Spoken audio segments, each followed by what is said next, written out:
tapat, matatag at maaasahan balitang tama at totoo lamang dito sa Pilipinas Network. Magandang araw sa ating mga kababayan sa Pilipinas at sa buong mundo. Huwag kalimutang pusuan ang video, sumubaybay at pindutin ang patingaw upang lagi kayong updated sa balita. Simulan na natin. Isang malubhang balitang sumalubong sa Ukraine ngayong araw. Tatlong kumpirmadong patay at mahigit 20 ang sugatan matapos paulanan ng Russia ng mga ballistic missile ang kabisera ng bansa, ang Kyiv. Ayon kay Mayor Vitaly Klitschko, nagdulot ito ng malaking pinsala sa mga gusali at nawala ng kuryente ang ilang bahagi ng syudad. Ang biglaang pag-ataking ito ay nagdulot muli ng matinding takot sa mga residente ng kabisera. Sa pamamagitan ng isang pahayag sa Telegram messaging app, kinumpirma ni Mayor Vitaly Klitschko ang lawak ng pinsala.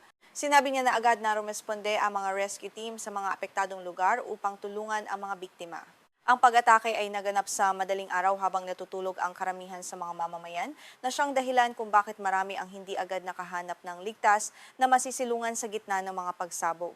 Ayon sa mga ulat, sumiklab ang isang malaking sunog sa itaas na palapag ng isang siyam na palapag na residential building matapos itong direktang tamaan ng missile.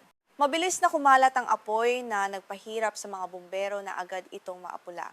Maraming pamilya ang nawala ng tirahan sa isang iglap at patuloy ang paghahanap sa mga posibleng nakulong sa loob ng nasusunog na istruktura habang nagpapatuloy ang operasyon ng pamahalaan. Bukod sa residential building, may mga tao ring naitalang nakulong sa iba pang mga lugar. Sinalanta ng Moscow ang mga non-residential na pasilidad, mga apartment, bodega at maging isang ospital ng mga bata. Ang pag-atake sa ospital ng mga bata ay nagdulot ng malaking galit at pagkondena dahil sa panganib na idinudulot nito sa mga pinakamahihina at walang kalaban-labang mamamayan sa gitna ng digmaan. Isang saksi mula sa ahensyang Reuters ang nag-ulat na nakarinig siya ng higit sa 100 malalakas na pagsabog na yumanig sa buong lungsod ng Kyiv. Ang bawat pagsabog ay sinundan ng tunog ng mga sirena at hiyawan ng mga tao. Ang ganitong karahasang militar ay muling nagpapatunay sa tindi ng opensiba ng Russia na walang pinipiling oras o lugar upang maghasik ng pinsala sa mga sibilyan sa Ukraine. Hindi lamang ang lungsod ng Kyiv ang naging target ng naturang pag-atake. Sa labas ng rehiyon ng kabisera, isa pang tao ang naiulat na namatay ayon sa hiwalay na pahayag ng isang lokal na opisyal sa Telegram. Ang malawak na sakop ng pag-atake ay nagpapakita na ang labanan ay umaabot hindi lamang sa sentro ng gobyerno kundi pati na rin sa mga karatig bayan na nagdudulot ng matinding panganib sa buong rehiyon. Ang palitan ng pag-atake sa pagitan ng Russia at Ukraine ay naging pang-araw-araw na realidad mula pa noong simulan ng Russia ang kanilang buong lakas na pagsalakay noong Pebrero 2022. Sa kabila ng mahigit 2 taon ng digmaan, tila wala pa ring senyales ng paghupa ang labanan at ang mga sibilyan ang patuloy na nagbabayad ng pinakamataas na presyo para sa hidwaang ito. Sa nakalipas na mga buwan, ang mga diplomatikong pagsisikap na pinangunahan ng Estados Unidos at Europa ay nabigo pa ring maghatid ng isang pangmatagalang tigil putukan.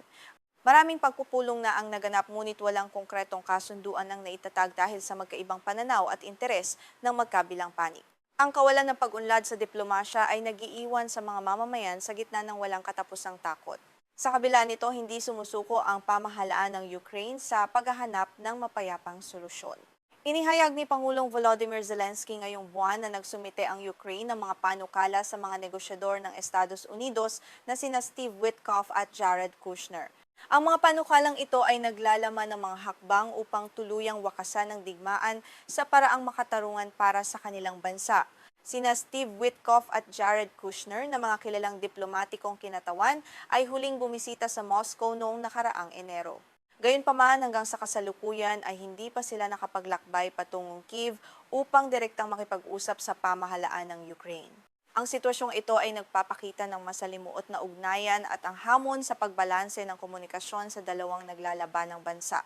Mula naman sa panig ng Russia, nagbigay ng pahayag si Maria Zakharova, ang tagapagsalita ng Foreign Ministry ng bansa. Sa kanyang panayam sa pahayagang Izvestia, sinabi niya na hindi pa nakakatanggap ang Russia ng anumang partikular na panukala para sa mga posibleng bagong pagpupulong kasama ang mga negosyador ng Estados Unidos. Ito ay nagpapakita ng tila kawalan ng direktang komunikasyon sa pagitan ng mga panig. Gayunpaman, binigyang diin ni Zakharova na handa ang Moscow na mag-ayos ng isang opisyal na pagpupulong sa loob ng maikling panahon kung kinakailangan. Ang pahayag na ito ay nagpapahiwatig na bukas pa rin ang Russia sa pakikipag-usap, bagaman nananatili ang kanilang mga kondisyon sa larangan ng digmaan. Ang tanong ngayon ay kung kailan at paano magsisimula ang muling pag-uusap na ito ng walang karahasan. Habang nagpapatuloy ang mga diplomatikong laro, ang sitwasyon ng mga tao sa Kiev ay nananatiling kritikal. Ang pagkawala ng kuryente sa ilang bahagi ng lungsod ay nagpapahirap sa komunikasyon, supply ng tubig at operasyon ng mga ospital.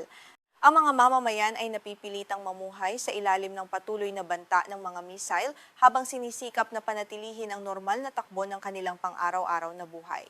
Ang pag-atake sa isang ospital ng mga bata ay tinuturing ng marami bilang isang malubhang paglabag sa makataong batas.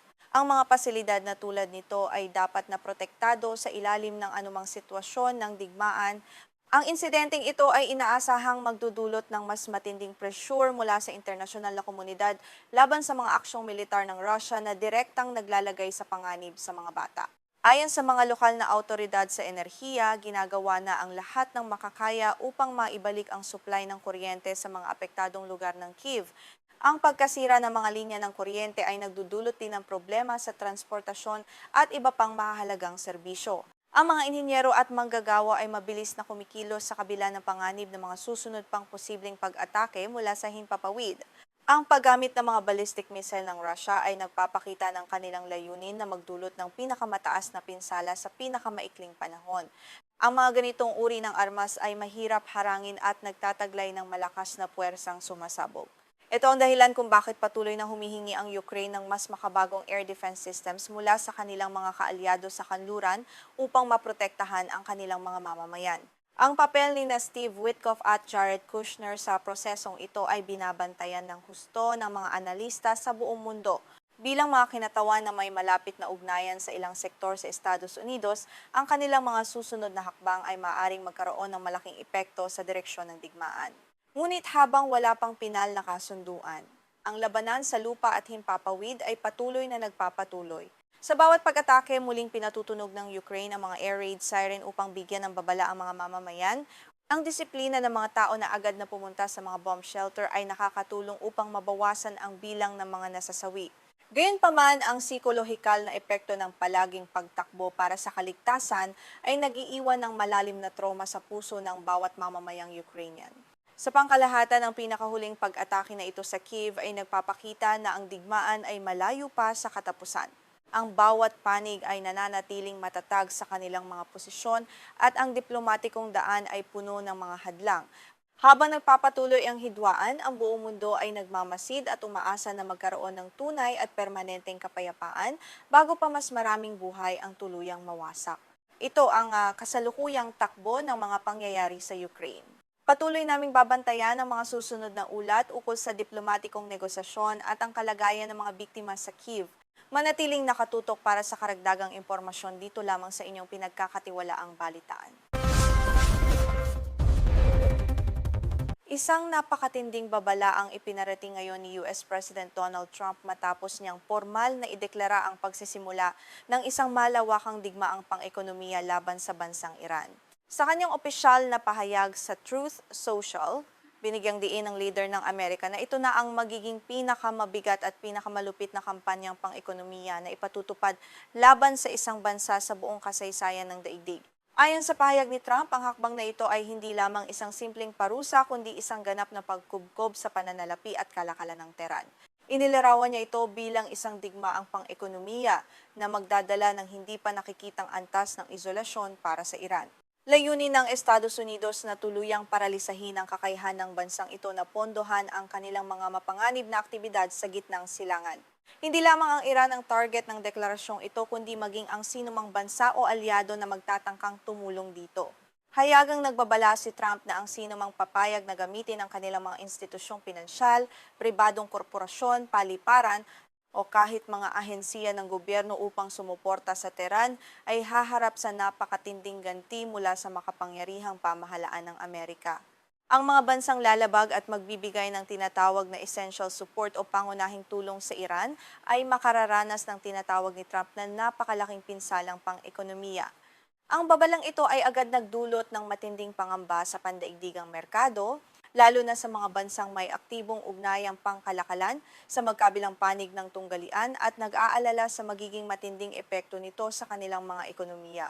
Bagamat napakabigat ng mga banta ng Pangulo ng Estados Unidos, hindi niya binanggit ng tiyak kung anong mga partikular na bansa ang kanyang tinutukoy sa kanyang babala.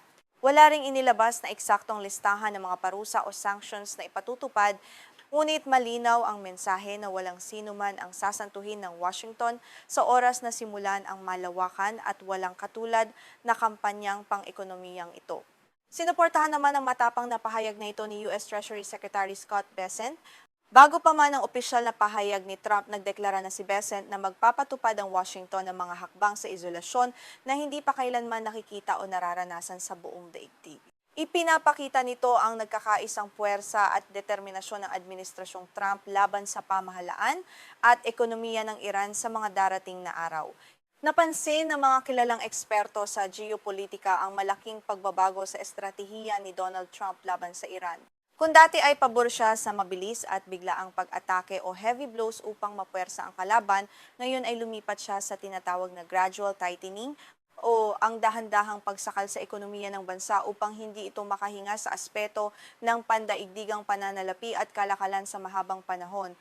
Ang pagbabagong ito sa taktika ay nag-ugat umano matapos ang napakahabang panahon ng mga negosasyon at diplomasya na walang naging positibo o konkretong resulta para sa dalawang panig. Naniniwala ang kampo ni Trump na ang patuloy na pag-uusap ng walang kaakibat na matinding pressure ay nagbibigay lamang ng sapat na oras sa Tehran upang palakasin ang kanilang depensa at palawakin ang kanilang mapanganib na impluwensiya sa rehiyon. Naniniwala ang buong administrasyong Trump at ang kanyang mga tagapayo na ang tanging paraan upang mapilitan ng Iran na sumuko at tanggapin ang mga kondisyon ng Amerika ay ang matinding pagkagutom sa pondo. Sa pamamagitan ng pagharang sa lahat ng daloy ng pera at kalakalan, umaasa silang mapipilitan ang Tehran na wakasan ang mga gawaing nagdudulot ng destabilisasyon at kaguluhan sa buong rehiyon ng Gitnang Silangan sa lalong madaling panahon. Sa kabilang banda, iba naman ang pananaw ng mga opisyal sa Tehran sa mga hakbang na ito ng Amerika. Ayon sa pamahalaan ng Iran, ang agresibong pananalita ni Trump ay bunsod lamang ng matinding pressure sa politika na kanyang kinakaharap sa loob ng sariling bansa, partikular na ang isyu ng pag-alis ng mga sundalong Amerikano mula sa mga labanan at ang kanyang pangangailangang magpakita ng lakas sa kanyang mga botante sa bansa. Dahil sa magkabilang pananaw na ito, patuloy na lumalalim ang hindi pagkakaunawaan na nagre-resulta sa isang malaking deadlock o pagkakabuhol sa diplomasya ng dalawang bansa.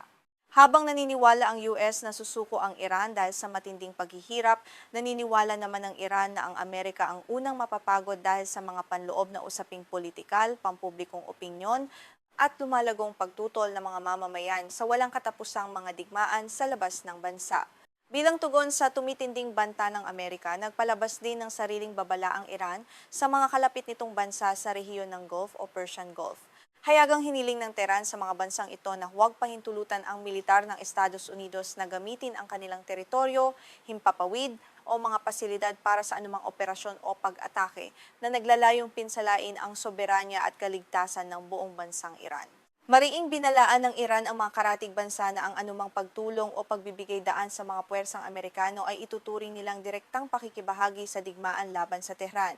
Ang babalang ito ay naglalagay sa mga bansang Gulf sa isang napakahirap na sitwasyon sa pagitan ng kanilang tradisyonal na kaalyadong US at ng kanilang makapangyarihan at agresibong kapitbahay na handang gumamit ng matinding dahas laban sa kanila. Ang mga bansang Gulf ang madalas na sumasalo ng pinakamabigat na pinsala sa tuwing nagkakaroon ng kaguluhan sa gitnang silangan. Sa mga nakalipas na taon, ang kanilang mga kritikal na infrastruktura tulad ng mga planta ng langis, daungan at mga pasilidad ng kuryente ay naging madalas na target ng mga pag-atake na pinaniniwala ang pinamumunuan o sinusuportahan ng mga grupong may direktang ugnayan sa militar ng Iran sa rehiyon. Kabilang sa mga naging target sa mga nakaraang engkwentro ay ang mga base militar ng Estados Unidos na matatagpuan sa rehiyon, pati na rin ang mga sibilyang pasilidad tulad ng mga paliparan at mga terminal ng enerhiya. Ang mga pag-ataking ito ay nagdulot ng malaking takot sa seguridad ng supply ng langis sa buong mundo at nagpapakita ng panganib na maaring harapin ng rehiyon sa oras na sumiklab ang pisikal na digmaan sa pagitan ng dalawang panig. Dahil sa bagong deklarasyong ito ng digmaang pang-ekonomiya, muling nanganganib ang katatagan ng pandaigdigang merkado ng petrolyo. Ano mga berya sa Strait of Hormuz na siyang pangunahing daanan ng mga barkong may dalang langis sa buong daigdig ay maaring magdulot ng biglaang pagtaas ng presyo ng gasolina na tiyak na mararamaman maging sa ekonomiya ng Pilipinas at sa bulsa ng bawat ordinaryong mamamayang Pilipino. Para sa ating mga kababayan, ang tensyong ito ay may napakalaking impluwensiya sa kalagayan ng libu-libong overseas Filipino workers o OFWs na kasalukuyang nagtatrabaho sa rehiyon ng Gulf. Ang kaligtasan ng ating mga manggagawa sa mga paliparan daungan at mga pasilidad ng langis ang nananatiling pangunahing alalahanin ng pamahalaan ng Pilipinas habang patuloy na umiinit ang sitwasyon sa pagitan ng dalawang bansa. Dahil dito, patuloy na binabantayan ng Department of Foreign Affairs at ng iba pang ahensiya ng ating pamahalaan ang takbo ng mga pangyayari sa gitnang silangan. Bagamat nakatutok ang labanan sa aspetong pang-ekonomiya sa ngayon, ang banta ng pisikal na ganti mula sa Iran ay hindi maaaring isantabi ng ating pamahalaan, kaya naman inihahanda na ang mga planong pang-emergency para sa kaligtasan ng mga kababayan nating Pilipino roon. Ang hakbang na ito ni Pangulong Trump ay muling nagpapakita ng kanyang agresibong estilo ng pamumuno na nakabatay sa tinatawag na America First policy. Sa pamamagitan ng paggamit sa dolyar at kapangyarihang pinansyal ng US bilang sandata, sinusubukan niyang baguhin ang takbo ng pandaigdigang politika nang hindi kinakailangang magpadala ng bagong tropa sa digmaan o magbuwis ng buhay ng kanilang mga sundalong Amerikano. Sa ngayon, nananatiling nakaabang ang buong mundo kung paano tutugon ang mga kaalyado at maging ang mga katunggali ng Estados Unidos sa deklarasyong ito. Mananatili kaming nakatutok sa mga susunod na kaganapan upang ihatid sa inyo ang pinakahuling balita ukol sa mainit na isyong ito sa gitnang silangan.